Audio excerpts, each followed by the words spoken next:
Hello everyone, this is Vikas money. आप देख रहे हैं ONS स्टडी सर्कल। आज की इस वीडियो का टॉपिक है financial accounting BCom first year chapter 2।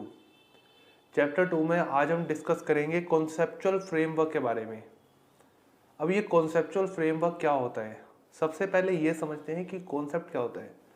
कोई भी कॉन्सेप्ट जब बनता है उसमें दो चीज़ें होती हैं, एक होता है आपका आइडिया, दूसरा होता है ऑब्जेक्टिव। फॉर एग्जाम्पल, मैंने एक पर्टिकुलर जगह पर पहुंचना है, तो उसके लिए मेरा ऑब्जेक्टिव क्या है कि मुझे उस जगह पर पहुंचना है, कितने टाइम में पहुंचना है और कितनी कॉस्ट मैं बियर कर सकता हूँ कि हाँ ठीक है, इतना ट्रैवलिंग एक्सपेंस ठीक है वहाँ तक पहुँचने के लिए, ये मेरा ऑब्जेक्टिव है। अब उसके लिए क्या होता है कि नए नए रूट्स में देखता हूँ कि क्या क्या पॉसिबल रूट्स हैं, तो इसमें से जो बेस्ट लगता है या फिर अगर मैं कोई नया रूट फाइंड आउट करता हूँ, ये होता है आइडिया। तो कोई भी कॉन्सेप्ट जो बनता है वो आइडिया और ऑब्जेक्टिव के मिक्स से बनता है। और अगर हम बात करें अकाउंटिंग में, इसमें सबसे पहले बनते हैं प्रिंसिपल, कि ये प्रिंसिपल है, ये बेसिक्स हैं जो आपको फुलफिल करने हैं। अब जैसे अगर आपने रोड पर चलना है तो या तो लेफ्ट में चलेंगे या राइट में। ऐसा नहीं है कि आप किसी भी तरह से गाड़ी चलाएं या किसी भी तरह से ट्रैवल करें। एक स्टैंडर्ड है, एक प्रिंसिपल है जो आपको फॉलो करना है। तो प्रिंसिपल के साथ ही अगर हम बात करें, स्टैंडर्ड्स बनाए जाते हैं जो जनरली फॉलो किए जाते हैं। और जस्ट इन केस अगर कोई डिस्प्यूट होता है कि फॉर एग्जांपल अगर अकाउंटिंग में मैं कह रहा हूँ कि ये अगर पर्टिकुलर इन्वेंट्री है या रॉ मटेरियल है, इसकी वैल्यू है 10,000, आप कह रहे हैं 15,000, तो किसकी बात मानी जाए। या फिर कोई डिस्प्यूट होता है, कहीं कुछ झगड़ा हो जाता है अकाउंटिंग में, दो पार्टीज आपस में एग्री नहीं होती, तो कैसे इस डिस्प्यूट को रिजॉल्व किया जाए। ये सभी कॉन्सेप्ट्स होते हैं जिसमें आइडिया, प्रिंसिपल, स्टैंडर्ड बनते हैं और इसका डिस्प्यूट का रिजोल्यूशन भी दिया जाता है। तो ये तो बात हो गई कॉन्सेप्ट की। तो कॉन्सेप्ट का फंडामेंटल कॉन्सेप्ट की अगर हम बात करें तो इसमें सबसे पहले आता है रिकॉग्निशन। रिकॉग्निशन मतलब किस खर्चे को माना जाए कि एक खर्चा बिजनेस का है, क्योंकि हमने बात करी थी अकाउंटिंग में बिजनेस के खर्चों को रिकॉर्ड किया जाता है।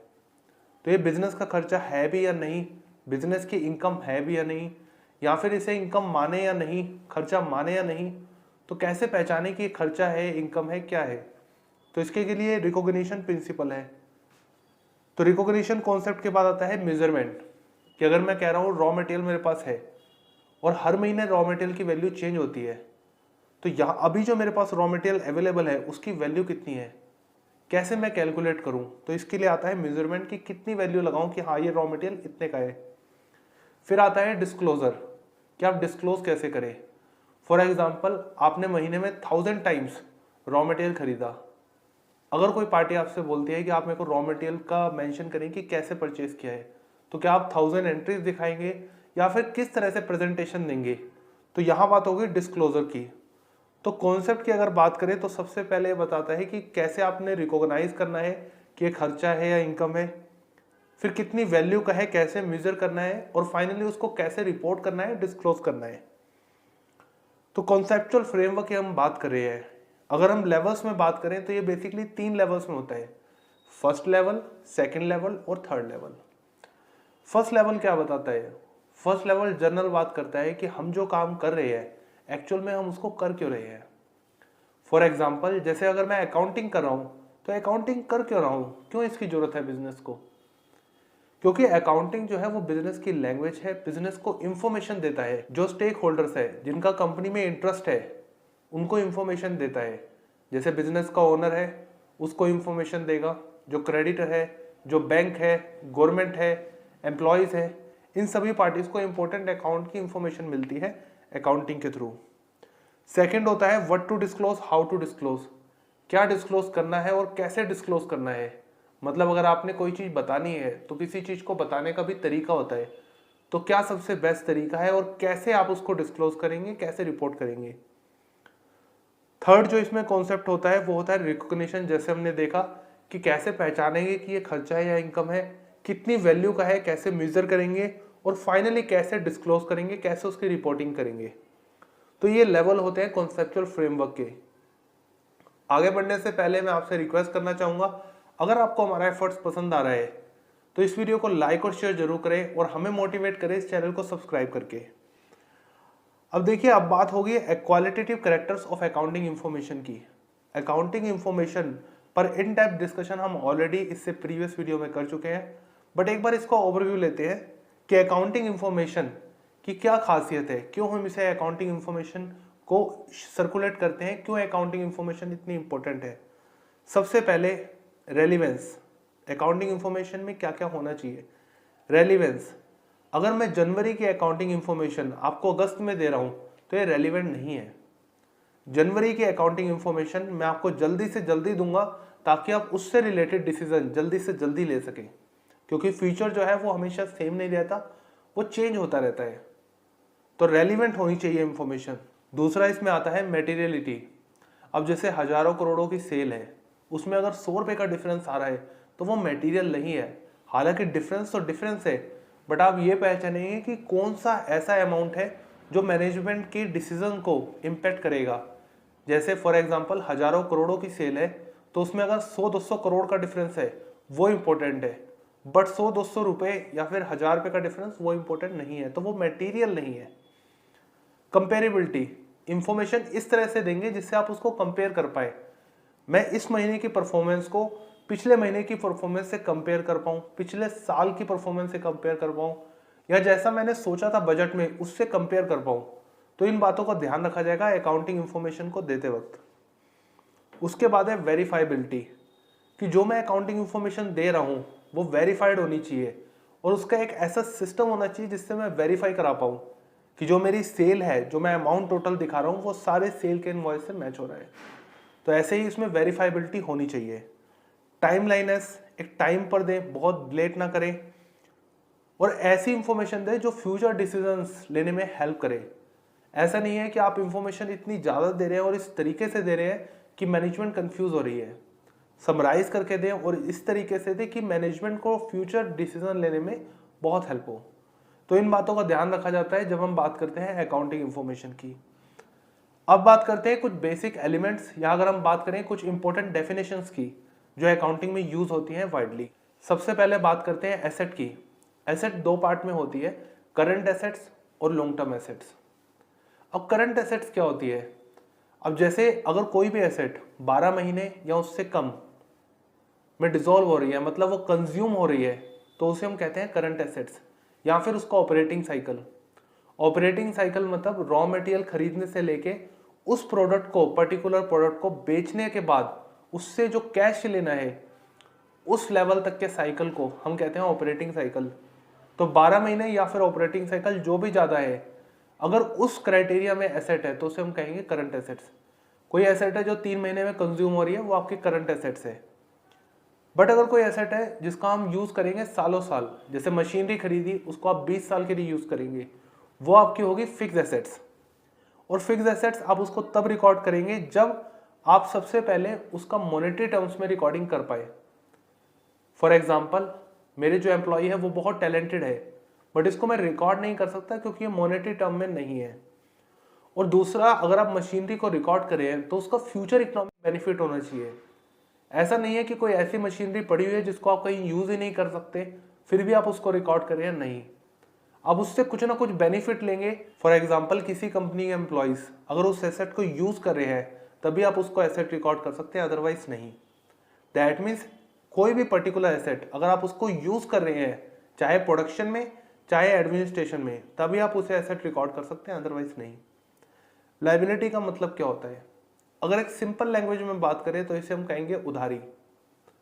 अगर आपने 1 साल के अंदर अंदर पेमेंट देनी है तो इसे हम कह सकते हैं शॉर्ट टर्म लायबिलिटी। कोई बैंक लोन लिया है, जैसे फॉर एग्जांपल होम लोन लेते हैं, कार लोन लेते हैं, 5 साल में, 10 साल में, 20 साल में चुकाना है, तो वो आपका लॉन्ग टर्म है, क्योंकि इसमें देखिए जो पीरियड है वो बहुत बड़ा है, तो यहां होगी लॉन्ग टर्म लायबिलिटी। रेवेन्यू का मतलब क्या होता है? जो सेल करते हैं उसे हम रेवेन्यू भी कह सकते हैं। एक्सपेंसेस, जो भी आपके खर्चे हैं। प्रॉफिट और गेन में क्या फर्क है? किसी कंपनी का बिजनेस है कि वो बाइक बनाती है, उसे बेचती है, तो बाइक बेचने से जो इनकम अर्न हो रही है, जो फायदा हो रहा है, उसे कहेंगे प्रॉफिट। बट बाइक बनाने वाली कंपनी ने अगर कोई बिल्डिंग बेची है तो वो उसका जनरल बिजनेस नहीं है, उससे अगर कुछ बेनिफिट होता है तो उसे कहेंगे गेन। तो प्रॉफिट भी हो सकता है, लॉस भी हो सकता है, गेन भी हो सकता है, लॉस भी हो सकता है। इक्विटी का मतलब होता है जो बिजनेस के ओनर है उनका पैसा। एज अ ओनर अगर किसी ओनर ने 50,000 रुपये लगाए हैं कंपनी में तो इक्विटी होगी 50,000 रुपये। तो ये तो बात हो गई कुछ इंपॉर्टेंट डेफिनेशंस की। अब बात करते हैं कुछ बेसिक एजम्पशन की। एजम्पशन मतलब किसी काम को करते वक्त हम कुछ मान के चलते हैं कि ये तो माना जाएगा, अगर कुछ डिफरेंट होगा तो वो बताया जाएगा। दैट मीन्स जनरली मान के चलेंगे कि ऐसा तो होगा ही होगा, अलग से बताने की जरूरत नहीं है। बट अगर ऐसा नहीं होगा तब आप उसको मेंशन करेंगे अकाउंटिंग में कि इस बार ऐसा नहीं है। तो ये एजम्पशंस क्या है? पहला है इकोनॉमिक एंटिटी एजम्पशन। देखिए, जो बिजनेस का ओनर है और जो बिजनेस है उसे अलग अलग माना जाता है। फॉर एग्जाम्पल, अगर एक ओनर है जो किसी शू शॉप को चलाता है तो जूते बनाने की जो कंपनी है उससे जो इनकम अर्न हो रही है और जो ओनर है उसकी जो पर्टिकुलर इनकम है वो अलग अलग है। वो हो सकता है कहीं अकाउंटेंसी का काम भी करता हो तो उसकी इनकम अलग है, जो कंपनी है उसकी इनकम अलग है। दोनों को अलग अलग पर्सन माना जाएगा और उनकी अकाउंटिंग भी अलग अलग की जाएगी। दूसरा एजम्पशन है गोइंग कंसर्न कॉन्सेप्ट। कोई भी बिजनेसमैन बिजनेस शुरू करता है इस इंटेंशन के साथ नहीं करता कि मैं 2 साल 3 साल चलाऊंगा और बंद कर दूंगा। बिजनेसमैन ये सोचता है कि वो बिजनेस चलता ही रहेगा, अगर ऐसा नहीं है इन फ्यूचर उसे बंद करना पड़ रहा है तो वो मेंशन करेगा। तो ये होता है गोइंग कंसर्न कॉन्सेप्ट कि बिजनेस चलता ही रहेगा। इसी वजह से अगर कोई मशीनरी कोई एसेट खरीदते हैं उसको उसकी कॉस्ट पे रिकॉर्ड किया जाता है। जैसे अगर 2 लाख की एसेट है, उन्होंने 1 लाख में खरीदी तो वो 1 लाख में रिकॉर्ड करेंगे, वो ये नहीं कहेंगे कि मार्केट वैल्यू इसकी 2 लाख है। अगला है इसमें मॉनेटरी यूनिट एजम्पशन। अब जैसे हम बात कर रहे हैं कि जो मॉनेटरी होनी चाहिए, अगर हजारों करोड़ों की सेल है उसमें 100 200 1000 2000 का फर्क, अब इसमें मॉनेटरी नहीं है, उसके लिए आपको वरी होने की जरूरत नहीं है। अगला है पीरियोडिसिटी एजम्पशन। अब देखिए, हम मान रहे हैं कि बिजनेस चलता ही रहेगा चलता ही रहेगा। अगर ऐसा होगा तो फिर आपको प्रॉफिट और लॉस कब पता लगेगा? क्योंकि बिजनेस तो आप मान रहे हैं कि चलता ही रहेगा। तो इसलिए एक एज्यूम किया गया एक आर्टिफिशियल टाइम पीरियड। जैसे मान लीजिए हर महीने हर साल आप एक टाइम पीरियड बना लेते हैं जिसे हम कहते हैं बुक्स ऑफ अकाउंट्स का टाइम पीरियड, कि इस टाइम पर एक पर्टिकुलर टाइम पर, जैसे जनवरी का टाइम, फरवरी का टाइम, मार्च का टाइम, कि जनवरी में कितना प्रॉफिट कमाया, फरवरी में कितना कमाया या पूरे साल में कितना कमाया। एक पीरियड को हम कंपेयर करते हैं दूसरे पीरियड से। तो ये होता है पीरियोडिसिटी एजम्पशन, कि हम जो प्रॉफिट कमाने का जो पीरियड है उसको डिवाइड कर देते हैं जिससे हम बिजनेस को कंपेयर कर पाते हैं और इफेक्टिवली चला पाते हैं। ये तो बात हो गई एजम्पशन की। अब बात करते हैं कुछ बेसिक प्रिंसिपल्स की। प्रिंसिपल का मतलब होता है सिद्धांत। अकाउंटिंग प्रिंसिपल का क्या मतलब है? अब देखिए, बिजनेस में क्या होता है, बिजनेस में आपके पास कोई संपत्ति है वो आपकी एसेट है, किसी को पैसे देने हैं वो लायबिलिटी है, कुछ इनकम हो गई रेवेन्यू हो गया, कुछ खर्चे हो गए वो आपके एक्सपेंसेस हो गए। तो कैसे आप आइडेंटिफाई करेंगे कि खर्चा है, इनकम है भी या नहीं, और अगर है तो कितने का है, कैसे आप मेजर करेंगे और फिर रिपोर्ट कैसे करेंगे? मतलब बेसिक प्रिंसिपल में हमें 3 चीजें बताई जाती है, कैसे आइडेंटिफाई करेंगे, कैसे मेजर करेंगे और कैसे इसको रिपोर्ट करेंगे। तो अगर हम प्रिंसिपल की बात करें, पहला होता है हिस्टोरिकल कॉस्ट प्रिंसिपल। जैसा भी हमने थोड़ी देर पहले बात करी कि अगर कोई मशीनरी खरीदते हैं उसको कॉस्ट पे रिकॉर्ड कर दिया जाता है। आज उसकी वैल्यू अगर 2 लाख है बट आपने खरीदी 1 लाख में है तो आप उसको 1 लाख रिकॉर्ड करेंगे। क्यों? क्योंकि आप मान रहे हैं कि बिजनेस चलता ही रहेगा, तो आपने उसको बेचना नहीं है।